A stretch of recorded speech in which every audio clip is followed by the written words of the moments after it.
প্রকৃতির অপরূপ সৌন্দর্য, পাহাড়, ঝর্ণা এবং সমুদ্র একই সাথে এক্সপ্লোর করতে আমরা চলে যাই সীতাকুণ্ডে। চলুন সেই এক্সপেরিয়েন্স আপনাদের সাথে শেয়ার করি। প্রথমেই আমরা আমাদের গন্তব্য থেকে কমলাপুর রেল স্টেশনে চলে আসি। দেন চিটাগং মেইল ট্রেনের টিকিট কাটি, জনপ্রতি 135 টাকা, যে ট্রেনটি রাত 11টায় প্ল্যাটফর্ম থেকে ছাড়ে। এরপর আমরা ট্রেনের সিট নিয়ে বসে পড়ি। প্রায় 6-7 ঘন্টা জার্নির পর আমরা সীতাকুণ্ডে পৌঁছাই। এরপরে স্টেশনের পাশে রাস্তা ধরে হাঁটতে থাকি। দেন আমরা কাছে একটি হোটেলে সকালে নাস্তা শেষ করি এবং একটি সিএনজি রিজার্ভ করি। আমাদের প্রথম গন্তব্য হচ্ছে চন্দ্রনাথ পাহাড়। পাহাড়ে ওঠার যাবতীয় সরঞ্জাম রেডি করে আমরা ট্রেকিং শুরু করি। যেহেতু আগের দিন রাতে বৃষ্টি হয়েছিল, সো রাস্তাটা বেশ পিচ্ছিল ছিল।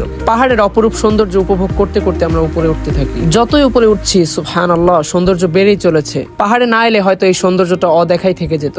আমরা প্রায় 1 ঘন্টা ট্রেকিং এর পর পাহাড়ের চূড়ায় পৌঁছাই। চূড়া থেকে চারিপাশের ভিউ মুগ্ধ করার মতো ছিল। পাহাড় থেকে নামার জন্য আমরা অন্য রাস্তা বেছে নিই, তবে সেটিও বেশ পিচ্ছিল ছিল। যাই হোক, আমাদের পাহাড় ভ্রমণ শেষ হলে আমরা আমাদের দ্বিতীয় স্পটের উদ্দেশ্যে রওনা হই, আর তা হলো সহস্রধারা ঝর্ণা 2। আমরা জনপ্রতি 20 টাকা করে টিকিট কেটে প্রবেশ করি এবং বোটে করে তারা ঝর্ণার পাশে নামিয়ে দেয়। কি সৌন্দর্য! আল্লাহু আকবার, আল্লাহু আকবার। মিষ্টি শীতল হাওয়া বইছিল চারিপাশে। এরপর আমরা ঝর্ণা ঠান্ডা পানিতে গোসল করি। পানিটা আমাদের কল্পনার চেয়ে অনেক বেশি ঠান্ডা ছিল। রবের এই নিদর্শনগুলো সত্যিই মন কাড়ে। এরপর আমরা গোসল শেষে লাঞ্চ করে নিলাম এবং পরবর্তী গন্তব্য গুলিয়াখালী সমুদ্র সৈকতে চলে এলাম। পৌঁছাতে পৌঁছাতে আমাদের বিকেল হয়ে গিয়েছে, তাই বেশিক্ষণ সেখানে থাকিনি। তবে চারিপাশে পরিবেশ বেশ চমৎকার। দেখলাম অনেক জেলে মাছ ধরছে।